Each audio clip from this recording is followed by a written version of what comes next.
everybody, this is Lori with Hamburg Honey. Today, Mike decided to go fishing, so I went and visited one of my friends, Bitsy.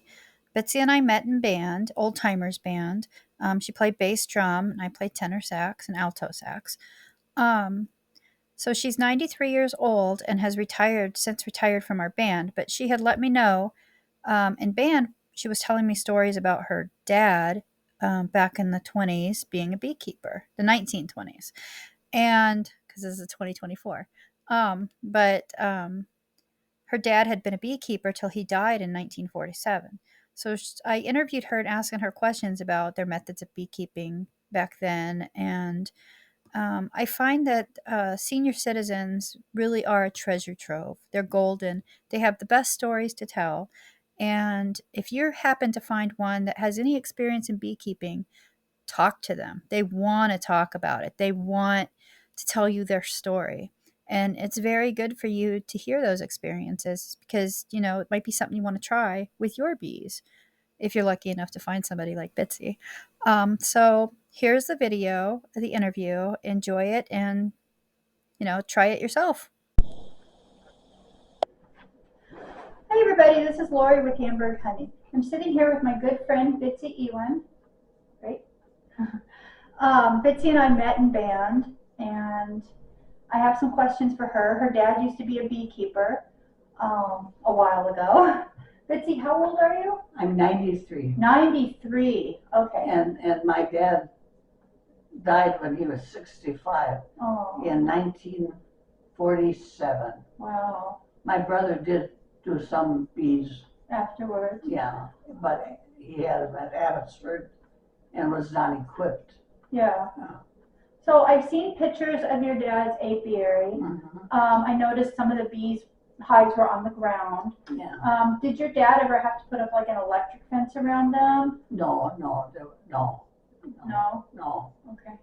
And you mentioned to me that, tell me the procedure your dad would use for overwintering bees back then. He built bigger squares of lumber and put over the original hive. Like a shell? Yeah, and then he would pack that with leaves. So he just fill it with leaves around there, and that would insulate it for the winter. Yeah.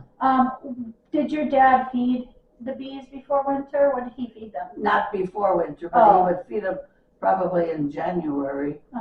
He fed them sugar water. Sugar water. Okay. And then he just let them be. Yes, pretty much. Okay. And then you open them up early spring, so they could. Yeah. I don't know if they were sealed in. That I don't know. Yeah. I imagine they could probably crawl through the leaves to get out if they need to do their cleansing flights. Yeah. And you mentioned about during World War II. Yeah. Well, the rationing was on sugar, and he was allowed rationing tickets for sugar to feed the bees. Yeah. Which was strange in a way. Yeah. Feed the bees first. Feed the bees before the people, so the bees can't feed the people. Yeah. Do you remember your dad ever treating bees? Like with any kind of chemicals for? No, I'm sorry, I don't ever remember that. Okay. But way back then, there were a lot of beekeepers in Marathon County. They had quite a big association. Yeah. Yeah. Yeah, like this one. Yeah. And then I remember a while ago, not recently you told me, but what would happen when there'd be a swarm, like in a tree that you kids would see? You'd be kids and your dad was at work. And even when they were flying, we would sit and watch them. Yeah. To make sure that they didn't fly away. Yeah. And we would throw water on them so they would light. Just on the swarm. Yeah. Yeah. And then of course, once they lit, then you just hoped they'd stay a while. Yeah. And then we had to run and get Dad from work. He worked at Brown's lumber yard, and he was kind of a foreman. He was free to leave when he had to. So how did your dad collect the swarm? Well, he would shake them into a hive. Okay. He'd just shake them into a hive. And then hopefully get the queen. Yep. And then she would follow. The rest would follow. Yeah. Did your dad wear like a specific type of bee suit?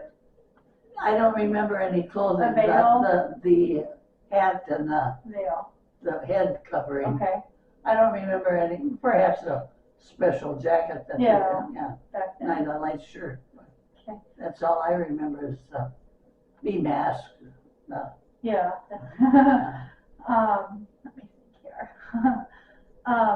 Did your dad split hives or, sell his bees at all or?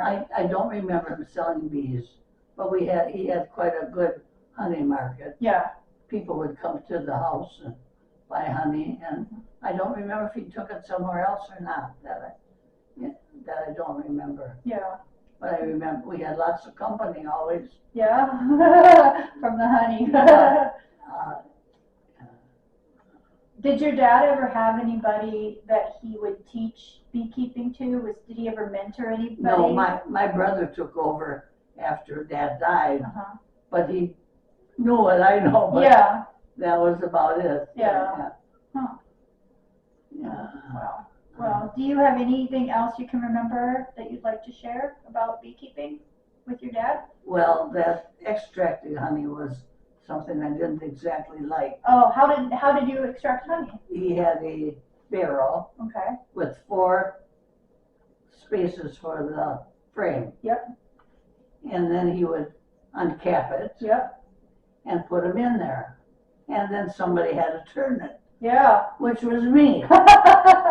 And we did have a radio in the honey house. Yeah.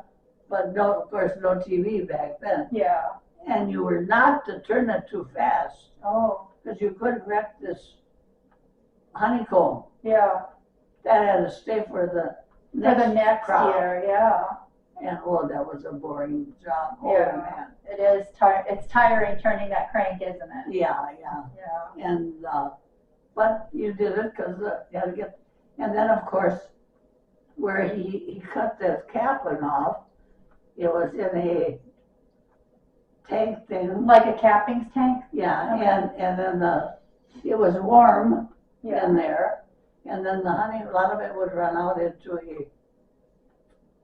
Like a a bucket? screen bottom. Okay, so did he filter his honey? Yeah, Okay.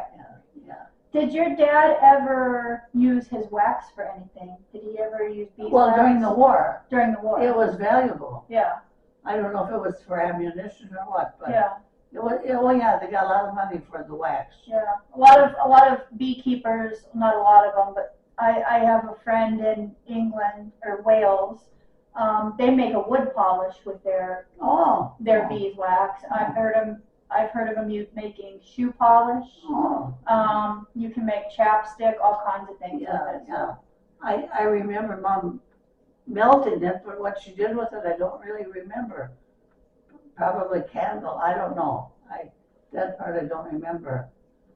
I was 17 when my dad died. Yeah. So I didn't get in on a lot of it, but I remember being big enough to turn that that darn extract. Yeah.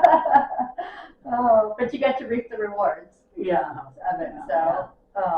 And we would sit out in the bee yard to watch them if they wouldn't run away or fly away. Just swarm for the swarming, yeah. Oh. And they would swarm a lot. Well, we had quite a few hives. Yeah. Probably, I bet your dad didn't split hives then because that would be their split. Because we'll split our hives before they swarm a lot of times just to keep them from swarming. Yeah. And it just makes a whole nother hive. Yeah.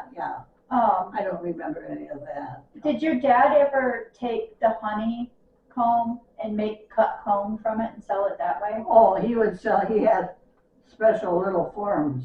Okay. That he had would cut it out. Well, no, it was in a little wooden shell, like Oh, so he had it in the hive that way. Yeah. And then he would just almost like a Ross man. Oh, that was a big Ross round. Yeah.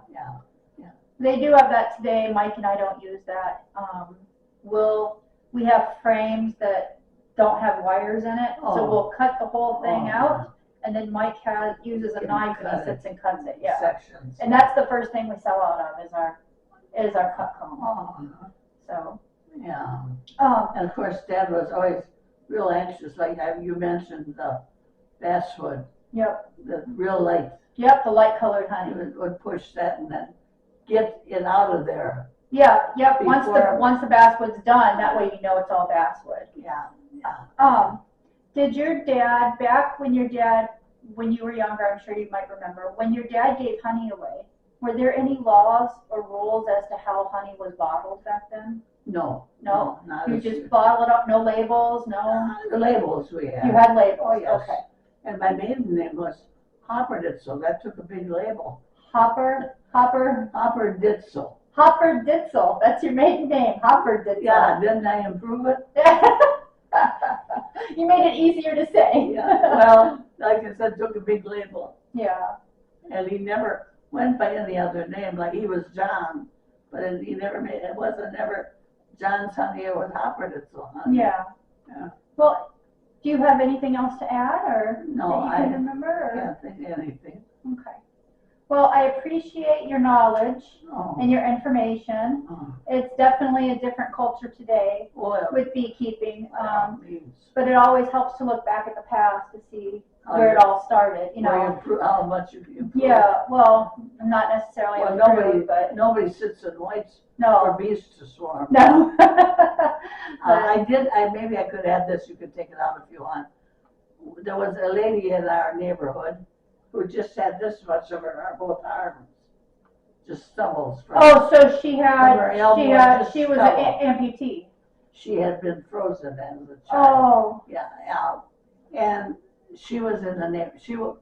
Did embroidery work and sold it even. Wow. Real lot with them stubble. Yeah. Turned that hoop over and Mom and Dad would hire her to come and help watch the bees. Oh, really? I had to throw the water, but yeah, because she couldn't burn it. And she would cook the meal. When they were out we had truck garden, and they were outdoors working, and somebody had to watch them bees. And I wasn't really big yet. Yeah.